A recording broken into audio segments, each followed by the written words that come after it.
Romantic মুহূর্তে আমি সব কথাই তার কাছে কয়ে ফেলাইছি। কি হলো? রোমান্টিক।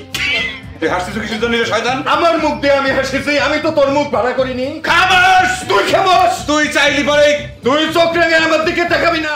আমি এত করে কইলাম যে আমি ভিলেনের পাঠ করব না, তোমরা জোরাজুরি করে অনুরোধ করে আমাকে ভিলেনের রিহার্সেল করা, আমাকে একটা বিপদের ভিতর ফালা দিবে।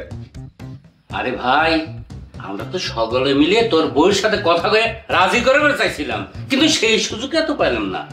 তোর বউয়ের যে মাথায় তো গরম, তাই তো জানতাম না। একদম বাপের মতো। বাপ যেরকম মানুষ কথায় কথায় গুলি করবে স্যার। এই খামোশ! মুখ সামাল করে কথা কইস কালু ভাই। আমার শ্বশুর তোক কবে গুলি করবে গেছে রে? আমার শ্বশুরের সাথে যার ঝামেলা তাক সে গুলি করবে যায়। আর সবচেয়ে বড় কথা, আমার শ্বশুর কোনো অবৈধ অস্ত্র দিয়ে কারো গুলি করবে যায় না। তার বন্দুকের লাইসেন্স আছে, কথাটা মনে রাখিস। সেই কথাই আমি করছিলাম সাত্তার ভাইয়ের কাছে। ওরকম জল্লাদ মানুষই লাইসেন্স দেওয়াই ঠিক হয় নাই। দেখিস সাত্তার ভাই, আমার শ্বশুর সে জল্লাদ করছে কেরে? তুই নিজে জল্লাদের পাঠ করিস, তোর চেহারা জল্লাদের মতো দেখে তুই কি আমার শ্বশুরকে জল্লাদ কবি? ঠিক কথাই কইছিল রসু, জল্লাদের পাঠ করি জন্যই জল্লাদ চিনতে আমার কোনো সমস্যা হয় না। আমি একটা জিনিস কিছুতেই বুঝতে পারতেছি না সাত্তার ভাই, আজ আমার সামনে অন্ধকার, আমি চোখে অন্ধকার দেখতেছি। তোমরা সকলে মিলে আমার এই বিপদের দিনে সাহায্য করবে, বুদ্ধি পরামর্শ দিবে, তা না সকলে মিলে লাগিয়েছে আমার শ্বশুর আর বউয়ের পর। কালুদা, তাহলে তো মেটাই গেল। আমি তো বুঝতে পারলাম না যে এতক্ষণ রিহার্সেল বাদ দিয়ে আমরা কেন এইটা নিয়েই কালচার করতেছি। খামোশ! কি হয়েছে? তুই কোনো কথা বলবি না শয়তান। ও তুই একাই কয়া যাবো? আমি একা কব, কারণ বিপদটা আমার। তুই আসলে একটা শয়তান, তোকে আমি খুব হারে হারে চিনি। এই ছেড়াব, তুই ঠিক ভালো করে জানিস যে আমি যতদিন এই যাত্রার দলে আছি ততদিন তুই স্টেজে উঠে একটা কিলাফ হাততালিও পাবি না, সেটা আমি বুঝি না রে। আমি নসুর কথাটা সাপোর্ট দিলাম।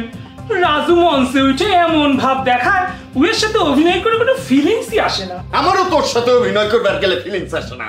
তোর মতো মোসালা নায়িকার সামনে আমার মতো হিরোতে খাড়ায় অভিনয় করতেছে, এটাই তোর কপাল, এটাই তোর ভাগ্য। উরে বাবা রে, কত বড় হিরো, কত বড় নায়ক হয়ে গেছ তুই। তুই আবার এর মধ্যে কথা করছু কেন? আমি কথা করছি ওর সাথে। মনে হচ্ছে তুই উত্তম কুমার। অবশ্যই উত্তম কুমার। কথা হচ্ছে একটা ঝামেলা নিয়ে, তার মধ্যে তোরা এই ক্যাসাল শুরু করিস। মুখ বন্ধ করবে, চুপ করে।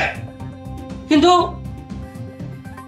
আমি একটা কথা বুঝতে পারতেছি না নসু, তুই যে ভিলেনের রিহার্সেল করিস সেটা তোর বউ অত তাড়াতাড়ি জানলো কেমন করে?